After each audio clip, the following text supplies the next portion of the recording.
we can continue to promote investments two-way naman, not just one way, no? In fact, here in Syria, they have several needs, no? For instance, I understand the Syrian government has identified the need to assemble several thousands of trucks and buses.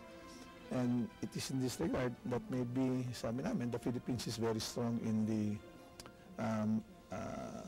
manufacture of vehicle components and parts na pwede natin i-supply sa kanila. No? We can also help them in the assembly for export as well here to Syria. Garments, textile, Syria is very strong in textiles. Maybe this is also one sector that we can look at, because our garments industry are looking for high quality and reasonably priced raw materials. Again, that is an opportunity for us to tap that particular market.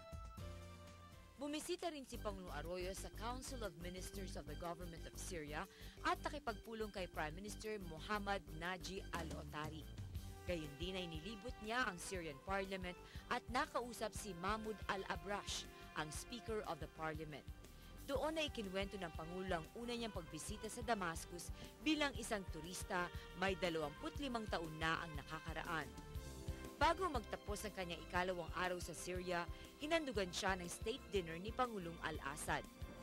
Pagsapit ng May 5 o ang ikatlong araw ng state visit ni Pangulong Arroyo, pinuntahan niya ang Tartus International Container Terminal o TICT sa Latakia. Yes. Yung Tartus Container Terminal is 100% Filipino investment here. And in this part of the globe, it is good to tell the world that we have a 100% investment, and what better way to tell the world is for the visit of the President. The Syrians well aware of that, but the rest of the world are not. So with the visit of the President, masasabi natin sa buong mundo na hindi lang kami kumukuha ng investors, hindi ba? Nag-i-invest din kami.